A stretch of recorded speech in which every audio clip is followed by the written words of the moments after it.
प्रिय विद्यार्थियों, पिछले वीडियो में आपने मतुप प्रत्यय को देखा था और अब इसी मतुप प्रत्यय के एक दूसरे स्वरूप को हम देखेंगे। पहले हमने देखा था कि मतुप प्रत्यय में उ और प का लोप हो जाता है और मत बच जाता है और बन जाता था शब्द शक्तिमत अथवा शक्तिमान। अब मतुप का एक दूसरा स्वरूप बनता है। मतुप के म को बदल के व हो जाता है और मतुप वतुप में बदल जाता है और फिर इसमें भी उ और प का लोप होकर के केवल वत बच जाता है। इसकी एक अलग परिस्थिति होती है, उस परिस्थिति को देखते हैं। एक सूत्र है मादुपधायाश्च मतोरोवयवादिभ्यः, अर्थात जिस शब्द के साथ मतुप प्रत्यय जुड़ रहा है, अगर उस शब्द के अंत में अ अथवा आ आए या उस अंतिम वर्ण से पहले वाला वर्ण म हो, अंतिम वर्ण से पहले वाला वर्ण म हो, तो उस अवस्था में मतुप के म को व हो जाता है, अर्थात मतुप जो है वतुप में बदल जाता है। यह एक परिस्थिति है। दूसरी परिस्थिति एक सूत्र है झयः। इस सूत्र के कारण जिस शब्द के साथ मतुप प्रत्यय जुड़ रहा है, अगर उस शब्द के अंत में क वर्ग, च वर्ग, ट वर्ग, त वर्ग, प वर्ग के प्रथम 4 वर्ण हों, इसका मतलब है कि क वर्ग का मतलब क ख ग घ, च वर्ग का मतलब च छ ज झ, ट वर्ग का मतलब ट ठ ड ढ, त वर्ग का मतलब त थ द ध, प वर्ग का मतलब प फ ब और भ। अगर इनमें से कोई भी वर्ण हो तो मतुप के म को व हो जाता है और मतुप वतुप में बदल जाता है और फिर उ और प का लोप होकर के वत बच जाता है। उदाहरण में इसको समझते हैं। अगर धन के साथ मतुप को जोड़ना हो तो धन में हम देखते हैं कि धन का अंतिम वर्ण है न और उस न के साथ जुड़ा हुआ है अ।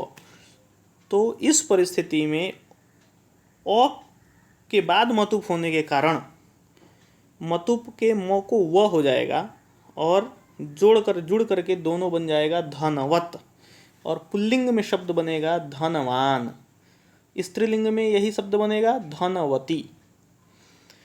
इसी प्रकार बल में अगर मतुप जब जोड़ेंगे तो बल के ल के अंत में है अ, इस कारण से मतुप के म को व हो जाएगा और शब्द बन जाएगा बलवत। पुल्लिंग में इसका रूप बनता है बलवान, जिसका अर्थ होता है बल वाला अथवा बल है इसके पास। स्त्रीलिंग में इसका रूप बनेगा बलवती।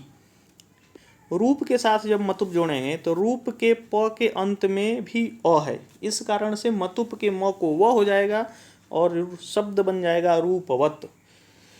पुल्लिंग में इसका रूप होगा, अर्थ होगा रूपवान, जिसका अर्थ होगा रूप वाला अथवा रूप है इसके पास। स्त्रीलिंग में हो जाएगा रूपवती। एक शब्द है विद्या। विद्या के अंत में हम देख रहे हैं कि द्या में आ वर्ण है, जिसके बाद मतुप को जोड़ने से मतुप के म को अ हो जाएगा और हो जाएगा विद्यावत। पुल्लिंग में बन जाएगा विद्यावान और स्त्रीलिंग में बन जाएगा विद्यावती। गुण में जब मतुप जोड़ेंगे तो गुण के णकार में भी अंत में अ है, इस कारण से मतुप के म को व हो जाएगा, शब्द बन जाएगा गुणवत। पुल्लिंग में बनेगा गुणवान, स्त्रीलिंग में बनेगा गुणवती। लक्ष्मी में जब मतुप जोड़ेंगे तो लक्ष्मी के म के अंत में ई है, तो हमने देखा था कि अगर अंतिम वर्ण के पहले वाला वर्ण म हो तो ई वर्ण के पहले वाला वर्ण है म, इस कारण से मतुप के म को व हो जाएगा और शब्द बन जाएगा लक्ष्मीवत। पुल्लिंग में हो जाएगा लक्ष्मीवान, अर्थ होगा लक्ष्मी वाला अथवा लक्ष्मी है इसके पास। स्त्रीलिंग में इसका शब्द बनेगा लक्ष्मीवती।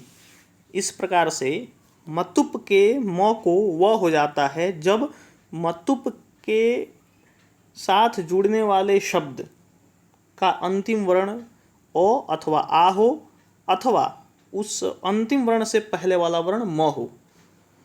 और दूसरी परिस्थिति कि यदि किसी भी वर्ग का क वर्ग, च वर्ग, ट वर्ग, त वर्ग और प वर्ग का कोई भी पहला 4 वर्ण अगर अंतिम वर्ण हो जिससे मतुप जुड़ रहा हो तो उस परिस्थिति में भी मतुप के म को व हो जाता है।